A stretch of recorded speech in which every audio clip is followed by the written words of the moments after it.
Сайхан үзэж та бүхний амрыг ирээ. Энэ онд хил хамгаалах байгууллагад нохой сургалтын алба байгуулагдсны 50 жилийн тохиож байна.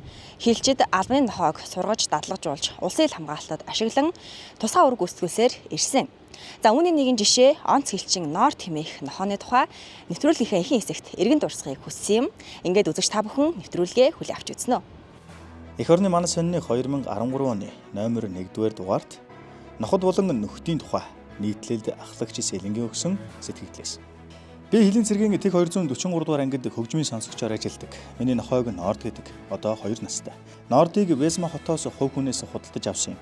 Түүнийг тэжээж байсан эзэн нь хамгаалтын чиглэлээр сургаж байсан юм шиг байлээ. Хөөн барилт сонгон ололтондоо сайн. Хил зөрчигчийг араас нь хөөн барьж, олны дундаас үнрээр нь сонгож олохдоо гарамгаа шүү. Харин одоогоор мөрөнд явахдаа жаахан муу байгаа.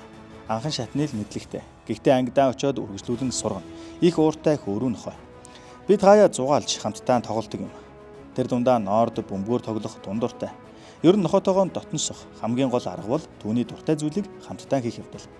Норд их ууртай учраас гар далайсан хүн рүү шууд дайрна. Хаяа уураа хүрсэн үедээ над руу хүртэл дайрна шүү. Гэхдээ би нохоондоо дасчихжээ. Хилчдийн хамгийн үнэн чанд бол яа харахгүй морь нохоо шүү дээ. Би Нордыг нохоо гэдэг үднээс биш найзаа гэж хардаг гэжээ. 2012 онд Орос улбан улсын Смоленск хотын албаны амьтдын эрлийн нохоо бэлтгэх сургалтын төвчөд өгөх.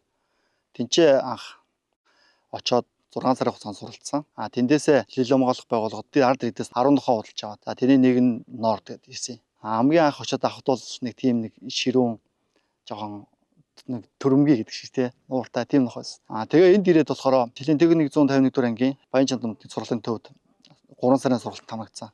3 сарын сургалтанд хамрагдаад бас адилхан сургаж байгаа 80 жилийн бэлтгэл гэж явагдаад. Тэгээд 30 ангиас нэгт сургалтаар оржсон нохоо. Тэгээ энэ дээр нэг сургасан зүйл нөх юм бол Нордыг энчээ байх хугацаанд нь морин дээрээс хил зөрчиж саадуулах ажиллагаанд бэлтгэсэн.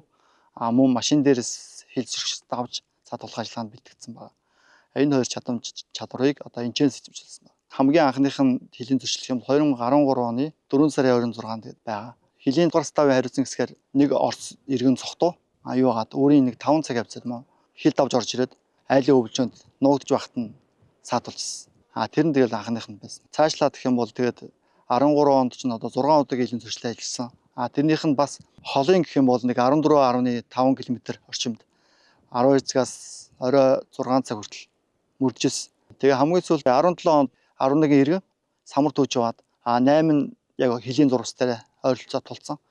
Тэгжээд 3 цаанаа байсны мэдээгүй байхгүй юу.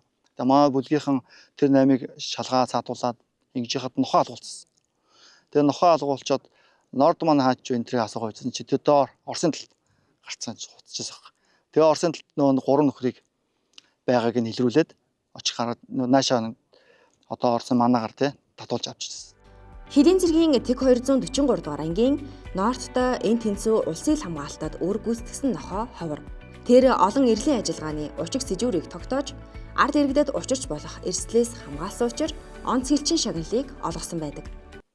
Хөөн барилтандаа бол айгүй сайн байсан нохоо. Тэгээ мөрөнд ч ерөнхийдөө бол сайн байсан. Тэгээд ер нь Хилийн цэргээс 19 онд онц хилчингээ хоёлаа цуглаад авчихсан нохоо. Тэр үед ямар мэдрэмж төрсөн бэ? Тэр үед ер нь гоё байсан. Ерөнхийдөө бол нохооныхоо ер нь нохоогоо аваад нохоотойгоо үр гүйцэтгээд нохооныхоо одоо чадвараар тий ингээд ерөнхийдөө Хилийн цэргээс авах бүх шагнал медаль юмыг авсандаа айгүй бахархдаг. Норд бол Хилийн цэргийн нохоо сургалтын албанд суралцаж хил хязгаар нутагт үр гүйцэтгэж буй олон зуун хилчин нохойн төлөөлөл.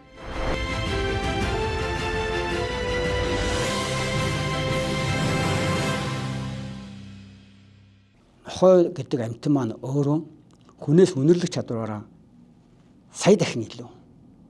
Сонсох чадвараараа хүнээс 500 дахин илүү. Хүн бол одоо юу гэдэг маш одоо хэлбэлзэл багтаа тийм нэлээд том хэлбэлзэлтэй имийг сонсч хад нохоо бол маш бага хэлбэлзэлтэй имийг л сонсно гэсэн санаа байна.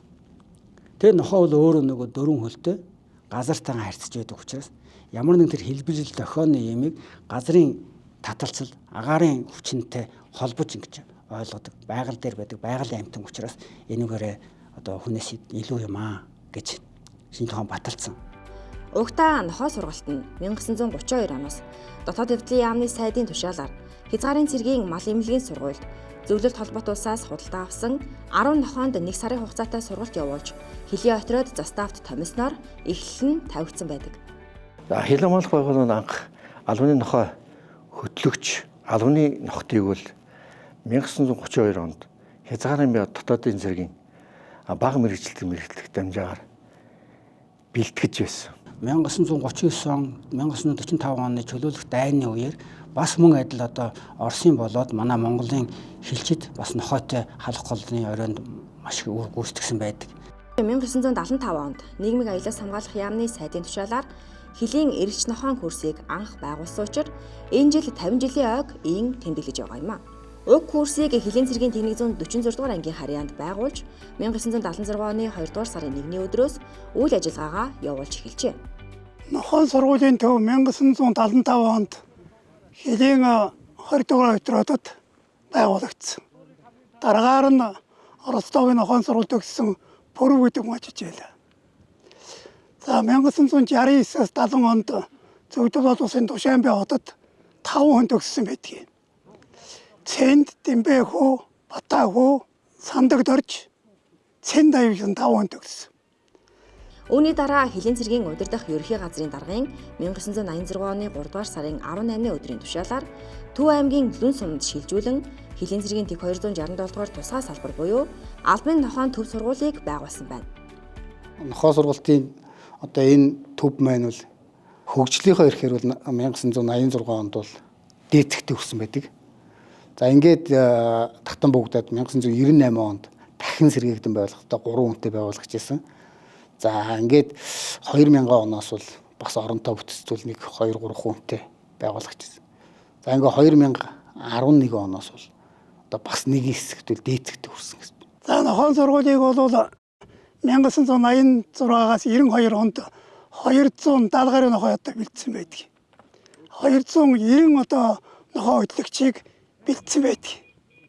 Хилийн цэргийн 0267 дугаар тусгай салбар буюу Лүнгийн нохойн сургуульд одоо суралцаад тэгээ 1989 онд Хилийн цэргийн 0214 дугаар ангид нохой хөтлөгчөөр хуваарлагдж очиж ирсэн.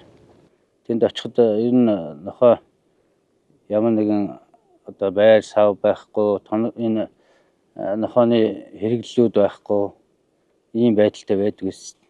За энд бол бас бодлогоор 1978 он, 79 он, 81 онуудад одоо Зөвлөлт тусад хүмүүс явал сурсан байдаг.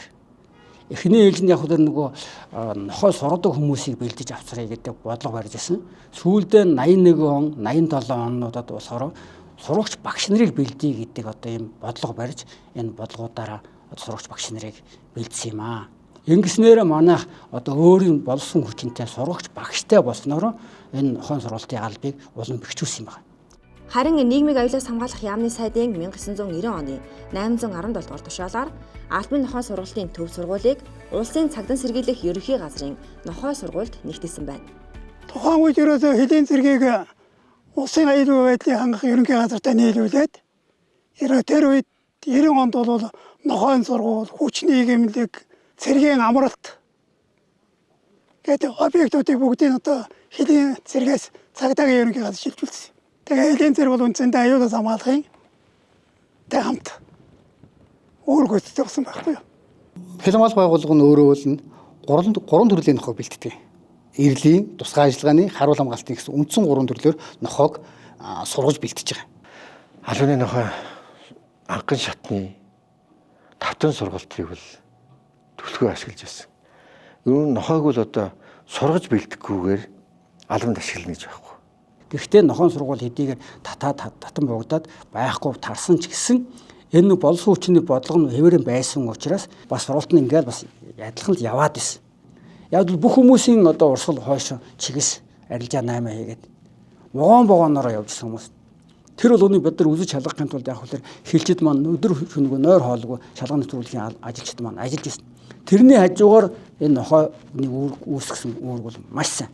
Хил хамгаалах байгууллагад албаны нохой ашиглаж ирснээр нэлээдгүй олон зөрчлийг илэрсэн байдгийг. Жишээ нь сүүлийн одоо арга барилжийн судалгаагаар хилийн болон хил орчмын дэглэмийн 14 удаагийн 30 хүнийг илрүүлсэн. Мөн боомт газраар 16 удаагийн 30 гаруй хууль бусаар эд зүйлс нэвтрүүлэх зөрчилийг илрүүлсэн албаны нохой хил хамгаалтанд оруулсан хувь нэмэр юм а. Тухайн үеийн нийгэм цаг үеийн байдалтай уялдан Хилийн цэргийн удирдах газрын даргын 1998 оны 3 дугаар сарын 10-ны өдрийн тушаалаар Хилийн цэргийн тэрний 164-р ангийн Төв аймгийн Баян Чандмас сундах заставыг төвшүүлэн албан нохойн бэлтгэх дамжааг байгуулсан ба мөн даргын 1999 оны 12 дугаар сарын 15-ны өдрийн тушаалаар Хилийн цэргийн тэрний 151-р ангид шилжүүлсэн байна. Тэр сургалт чинь өөрөө сонин сургалт шүү дээ. Нэг талдаа нохоогоо сургана, нэг талдаа хүнээ сургана. Нөгөө талдаа нөгөө хил хамгаалах шинжлэх ухааны чинь ингэ явж байгаа. Ингээд 3-4 шинжлэх ухааныг нийлүүлээд нэг юм хийгээд байгаа байхгүй. Тэр нохоон сургалтын төв гэдэг чинь. Бидний хувьд 2002 оноос одоо 2002 оноос 2025 он хүртэл хил хамгаалах байгууллагын нохой алба гэдэгтэй бол одоо сашгүй холбоотой. За энэ хугацаанд бол бид нар бол 2002 онд бол одоо нохой алба маань өргөжиж бий болж илаа. Дахин өргөжиж гэсэн үг. За ингээ 2011 онд мэрэгжил сургалт үйлдвэрлэлийн төвийн харьяанд очиод албаны нохой сургалтын төв нэртэйгээр өргөтгөн зохион байгуулад за ингээд бүтэц оронтой юмнууд нэмэгдэж ингэж гарч ирсэн. Хилийн цэргийн 151-р ангийг бол түшиглэн албаны нохой сургалтын төвийг бол байгуулсан. За ингэж байгуулснаар бол өөрсдийнхөө одоо хүч хэрэгсэл өөрсдийн одоо дотоод нөөц болцоогоо ашиглаад бол албаны нохойн одоо байр, үржлийн байр, нохой сургалтын одоо төвийн хотхон гэх мэтлэн олон зүйлүүдийг бол барьж байгуулсан.